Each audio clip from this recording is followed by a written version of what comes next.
Representative Bera. Thank you, Mr. Chairman. Thank you for being here, Secretary Hellberg.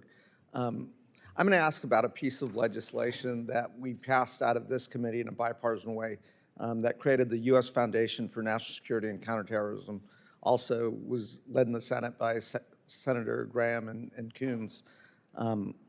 It created a public-private partnership that leverages the private sector and philanthropic funding to make our federal dollars go further in preserving vulnerable protected areas in allied and partner developing countries. It'll fall under your bureau.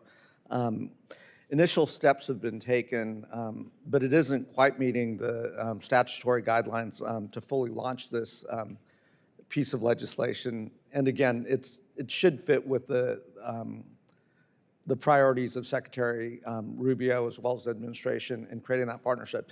You've only been on the job for 4 months, so I won't ask you to give me the full details, but what I would love is if the committee, either at the staff level or at your level, could just give us an update to the committee, to the members of progress, and if there's anything that you need on our end. Again, nonpartisan, a good leverage, a good bill, so would love to get that feedback and get a sense of how implementation's going.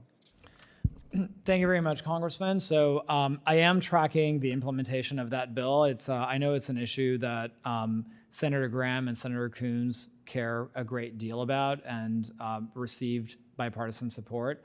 My understanding is there is still some ongoing discussion about who the right nominees are for the staffing of this new foundation.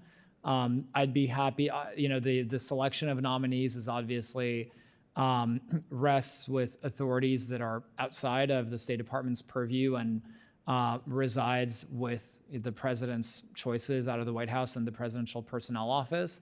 I'd be happy to follow up with my colleagues at PPO as well as engage your office to make sure that the questions that you raised, that we can provide answers to them. Wonderful, thank you.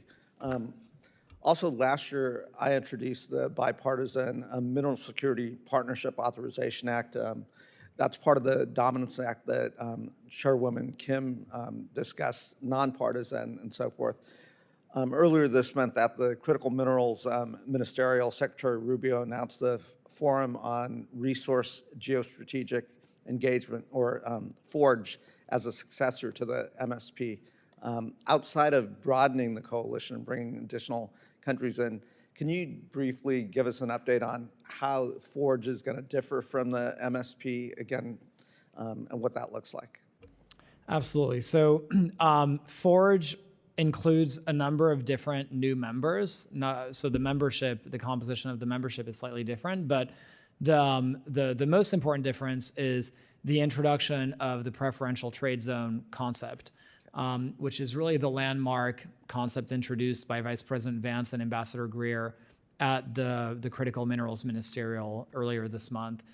So just expanding on that, for the preferential trade zones, will that be housed under your bureau, or will that be under USTR, or a combination of both? So trade negotiations are really led out of Commerce and USTR primarily.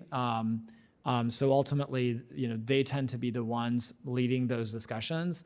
With that being said, the work of my bureau will be including them and coordinating with them very closely to advance the preferential trade zone concept through the Pax Silica framework. So we want to make sure that all of the world's biggest manufacturers of the most strategic technologies are actually signed on to this preferential trade zone concept because those are the main off-takers for the world's minerals. And then briefly, just following up on a line of questioning that Congressman Self had. Recently, Chairwoman Kim, myself, Congressman Olszewski went down to Peru to look at some of the U.S. company mining operations down there. Obviously, there's plenty of rare earth elements, critical minerals around the world. Congressman Self rightfully suggested there's a choke point on the refining capacity. That still largely gets sent to China. The Chinese also undercut the market in terms of how they approach this. So again, I'm heartened to see that prioritization of creating redundant refining capacity. May not be in the United States, but if places like India, Malaysia, other parts can develop that, we will have other places to send. Absolutely. One of the interesting things about Pax Silica is that because it's home to some of the world's largest investors, and by that I include not just sovereign wealth funds, but also large companies that deploy capital in lots of different places, is the opportunity to partner with them in third markets. And so you're completely correct that geographies like Malaysia, Indonesia, Vietnam are already home to quite a bit of refining capacity. Obviously, it's nothing compared to China, but as I mentioned earlier, the presence of brownfield projects is really the main platform that will allow us to actually bring our dependency rates down quickly.